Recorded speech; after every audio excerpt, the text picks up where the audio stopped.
all right. Right, guys, we should be live. If you are in the chat, let us know. If you can hear us, if you can see us, let us know in the comments. We're all here for our predicted lineup. And just to talk about the Arsenal game as well, let's have a look. There are a few comments. Mitch has been commenting, good lad. Can the Saints View reach 3K subs before the end of the year? The question is, can Saints View hit 3K subs before the end of the season? I think it's possible. I think if we keep going, it's possible with the support of you guys. Let's reach 50 likes in 24 hours. Agreed. If you haven't, or if you're joining, like the video. Make sure you follow. Mitch is just plugging us. Make sure you follow them on Twitter, Instagram, and Facebook. And turn on notifications. Mitch, he's doing my job for me. Right, guys. I need a few more comments. Leo's in. That's good to see. Tubian Talks Footy's in as well. Right. We've got a couple of people in. Let's just talk about Arsenal, guys. Let's start off. Obviously, this is a predicted lineup, but before we get into it, let's talk about how we're feeling ahead of the game. Obviously, it's been well documented this week that Arsenal are in abysmal form, in abysmal shape. Do we think we're going to win the game? Yeah. And absolutely, Yeah. well, not. I don't think that is the right word, but are we going to win the game? Tom, you start, mate. I think so, yeah. I've watched the first two games against City. I was a bit sort of not sure what was going to happen in the Brighton game. I think we're better than Brighton. I think we can beat them. I know they had Leno out. Martinez is back in the sticks. I think Xhaka may be back, but yeah, I see no reason why we can't beat them. Definitely. Maybe not comfortable, but at least by a goal or two. Right. Can you guys hear Tom? Because I can't. Put in the comments if you can. I can hear Tom. I can't hear any of them. Oh, this is not a good start. Can you guys? Oh no. Oh no, right. What we might have to do is these guys might have to leave and come back in. Oh no. Is that all right, boys? I'm sorry. Do you want me to leave? Try like that. Right. Right. Apologies, obviously, with technical issues. As soon as they're back, we'll let them back in. But let me know in the comments in the meantime how you guys are feeling ahead of the game. Are you confident ahead of Arsenal? And yeah, just how are you feeling? Because some people are saying draw, some people even think we're going to lose, and some people think we're absolutely going to batter Arsenal. So, Nakib, hello, Nakib Yunus. Did I pronounce that right? Zeal says, yes, we can. Well, we could hear him, so it was just my problem. Right, as soon as they've joined again. Right, hang on a sec, mate, because I think I've worked out what the problem is. All right, cool.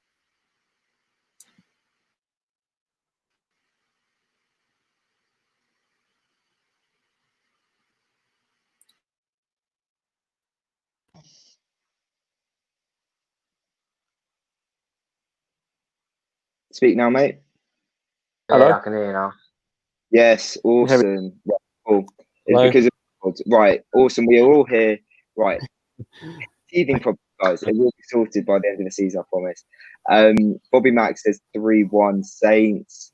Mitch thinks we can win. Saints FC says hello, Dan and Tom, but not Liam and Josh. A bit rude. But yeah, guys, I was trying to say before interrupted. How we ahead of Arsenal?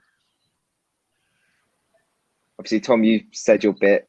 Liam, you go, mate, and then Josh. Yeah, it's going to be a tough one, you know.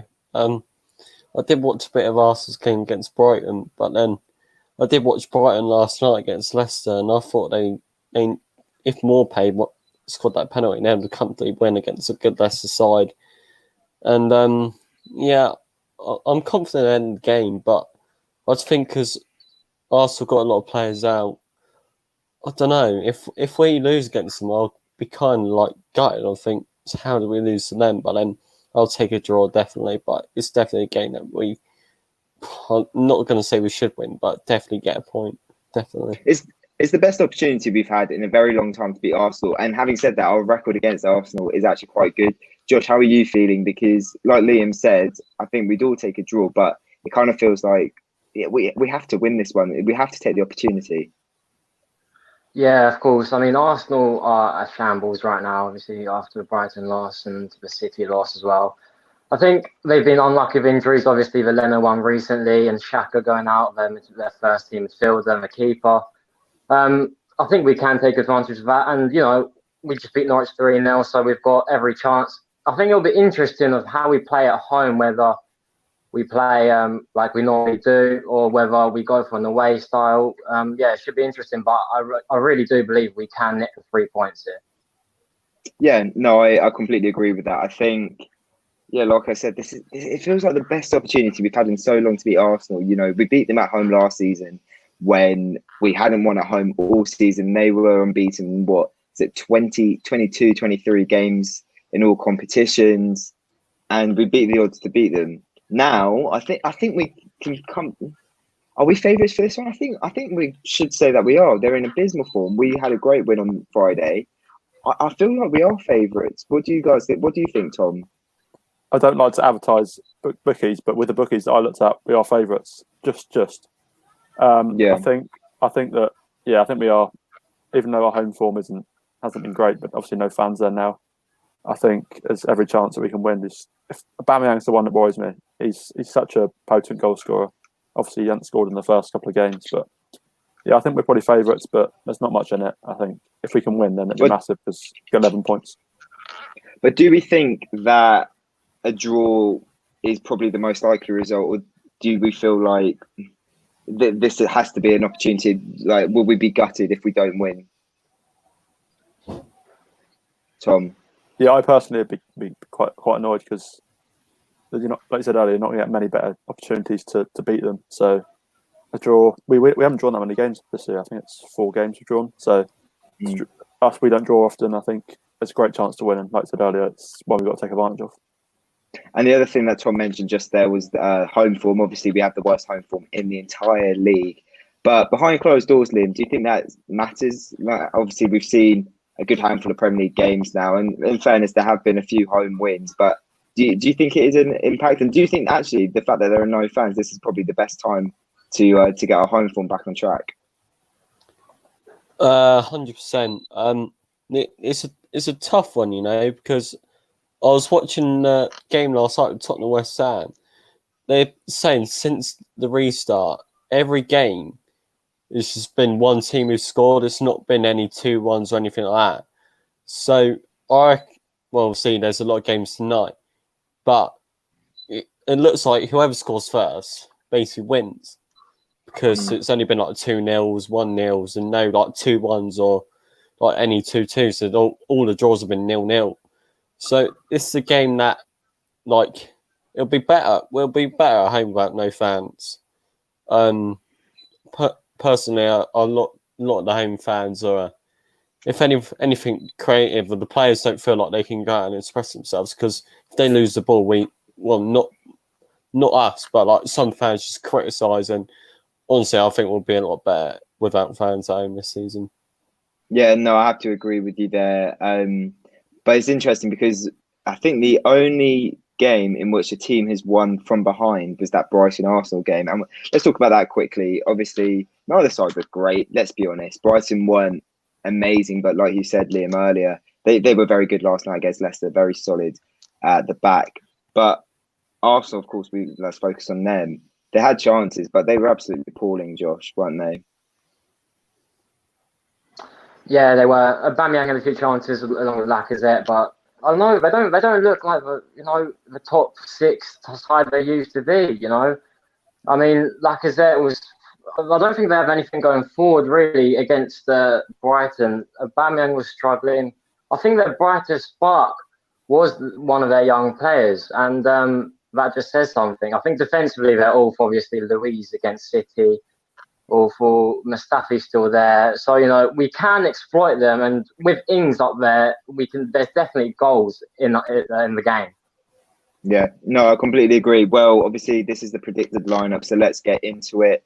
I have also put a link for the stream in the comments, so when people want to join, we will get you guys in and we can talk about the game. But predicted lineup first. Tom, mate, do you think there's any need for changes? We saw a pretty convincing win on Friday. We think we're going to have Shane Long back, which is obviously a big boost. But besides potentially having him in for Obafemi, do you think we need to make another change? I don't think so. No, I think the only possible change you could make is a right back. But I thought about it the other day. Maybe bring Walker Peters in. But do you change a winning defence? I don't think so. And yeah, Long's the only one to come in for Obafemi because he wasn't as good as he could have been. So yeah, that's the one change that could happen. And Liam, obviously we've got a game on Sunday, another big game that's winnable. Do you think we need to rotate at all to sort of keep the players fresh? They have still had a massive break. And I know they look fit on Friday, but we have to make use of our squad, I think, in this one, don't we? Yeah. Personally, I don't think the game on Thursday is a good one to rotate. I think the Watford game on Sunday is the perfect game to get like Smallbone and Buffon on, because especially if we win against Arsenal well as well, I think that really pretty much kills our safety, get the 40 points. And that's where a lot of players can be rotated. Lots of Che Adams and Obafemi will probably get their chance. But obviously, I think we'll only make one change tomorrow, and that'll be Longing for Obafemi. And just lastly, guys, obviously this week we've heard a lot of criticism of Jan Valery, which personally I don't think is really justified. I think, he had a few shaky moments. Let's be honest, he was our worst player on Friday by a country mile. But do you think there's any need to put Walker-Peters in, Josh, or should we just be keeping with Valery? Like Tom said, you don't really change a winning defence. Yeah, that's true. That's true. Kyle Walker-Peters, I'm not sure whether he is going to stay. So maybe there's a case that if Valery is going to be our starting right back next season, give him game time now. But yeah, last weekend, as you said, Dan, he was our worst player. Defensively, there was lapses in concentration, which could have cost us, luckily it didn't. And attacking-wise, I don't know whether he offers enough, to be honest with you. I mean, he has bright sparks within the game, but his lapses in concentration could really cost us. And against a team like Arsenal, Saka running at him, it could be a tough afternoon for him.